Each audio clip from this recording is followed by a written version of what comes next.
Hello, మీ నాన్న కల్లుడని చెప్పుకుని తిరుగుతున్న ఎత్తవా కాఫీ షాప్ లో ఉన్నాడు. ఎంత చెప్పినా అర్థం చేసుకోదండి, మొండిది. నేను దీంతో కలిసి ఉండలేదు సార్. నా కొడుకు నాకు ఇప్పించండి. నేను విండి 9 నెలలు ఇష్టపడి మోసాను, కష్టపడి కన్నాను. బాబు నాకే కావాలి. ఏంటి నీకు ఇచ్చేది? నో కొడుకు. కాదు నా కొడుకు. కూర్చోండి కూర్చోండి. అమ్మాయి మాటలో లాజిక్ ఉందయ్యా. యాజ్ పర్ మై లాజిక్ మీ ఇద్దరు విడిపోవడం కరెక్ట్. తప్పు సార్. విడిపోవడానికి కారణాలు దొరుకుతాయి, కానీ కలపడానికి అవకాశాలు దొరకవు. కుదిరితే కలపండి, విడదీయొద్దు. ఇదిగో ఏం చేయాలో ఎలా చేయాలో మాకు తెలుసు. నీ పని నువ్వు చూసుకోవయ్యా. నువ్వు పిల్లాన్ని తీసుకోమ్మా. ఏంటి తీసుకునేది? అడుగు. వదలమని చెప్పాను. అమ్మా ఒక్క నిమిషం. మీకు అన్నీ తెలుసా? పురాణాల దగ్గర నుంచి జీవితాల వరకు ఏ టు జెడ్ అన్నీ తెలుసు. పాండవులు ఎంతమంది? 5 పేర్లు చెప్పండా? అక్కర్లేదు. కౌరవులు 100 మంది. వాళ్ళ పేర్లు చెప్పండి. పక్కోడికి ప్రాబ్లం వస్తే ప్రతి వాడు పెద్ద మనిషి. అంటే ఏంటి నువ్వు వీళ్ళిద్దరిని కలిపేస్తావు? నువ్వు కలిపేస్తావా? కలుపు చూస్తాను. లాజిక్ ఒప్పుకోదు. మీరు 100 కొట్టండి. ఏంటి కాఫీ తాగా ఇస్తావా? నేను డబ్బులు వేస్తే మిషన్ నుంచి కాఫీ వచ్చింది. ఇది నాదా మిషన్దా? నీదే. అదేంటి మిషన్ నుంచి వచ్చింది కదా? డబ్బులు నువ్వేసావుగా. నేను మిషన్ లో డబ్బులు వేస్తే కాఫీ వచ్చింది. ఇది మనిషి క్రియేషన్. అలా వీళ్ళిద్దరు కలిసి వీడు పుట్టాడు. అది గాడ్ క్రియేషన్. చూడండి, మీరిద్దరూ వేరే పెళ్లిళ్ళు చేసుకుంటే మీకు పిల్లలు పుడతారు, కానీ వీడికి తల్లిదండ్రులు రారు కదా. మీరిద్దరు కలిస్తే వీడు పుట్టినప్పుడు వీడి కోసం మీరిద్దరు కలవలేరా? నాకు చెప్పేంత సీన్ లేదు, కానీ సిచ్యువేషన్ చెప్పాలనిపిస్తుంది. భార్య అంటే దారి తెలిసి డ్రైవింగ్ తెలియని వ్యక్తి, భర్త అంటే డ్రైవింగ్ తెలిసి దారి తెలియని వ్యక్తి. వీళ్ళిద్దరు కలిసి ప్రయాణం చేయటమే జీవితం. మీ అర్థం పర్థం లేని ఆవేశాలతో వీడిని అనాథం చేయకండి.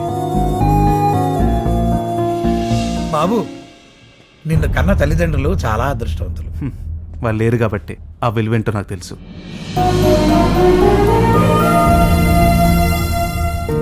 హాయ్. హాయ్. ఫోన్ చేసి అర్జెంట్గా రమ్మన్నారు. Sorry to keep you waiting.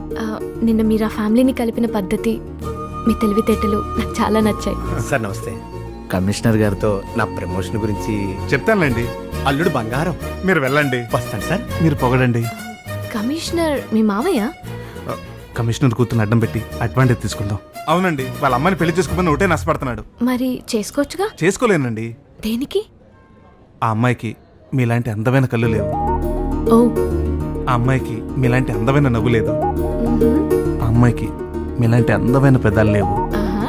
ఆ అమ్మాయికి మీలా చాలు చాలు. I love you.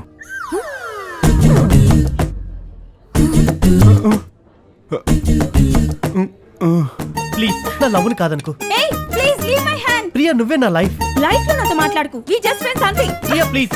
Priya please. Priya పాపం, ఎంత బతిమాలినా అబ్బాయి ప్రేమను అర్థం చేసుకోవట్లేదు. హార్ట్లెస్ అమ్మాయి.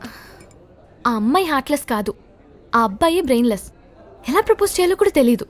ఎలా చేయాలి? It's very simple. మా కోసమే ఒక పూల చెట్టు పెంచి, ఆ చెట్టుకి పూసిన మొదటి పువ్వుని తుంచి, ఆ ఫ్లవర్ ఇచ్చి ఐ లవ్ యూ చెప్తే చాలు. ఏ అమ్మాయినా ఒప్పుకుంటుంది. That's it. That's it. ఎక్కడికి? షాప్ మూసే టైం అయింది. మొక్కను కొనాలి, దాన్ని పెంచాలి, పువ్వును తుంచాలి. Bye uncle. నన్ను ఆపకు శ్వేత. సార్, వాడిని ఎప్పుడో చూసారా? పండు కోతికి విగ్గు పెడితే ఎలా ఉంటుందో అచ్చం వాడు అలా ఉంటాడు. వాడు ఎలా ఫేసు. అయినా అలాంటి వాడు కూతురు నేను అలా చేసుకుంటాను సార్. మీకు అర్థమయ్యేలా చెప్పాలంటే వాడిని పగలు చూస్తే దరిద్రం, రాత్రి చూస్తే నా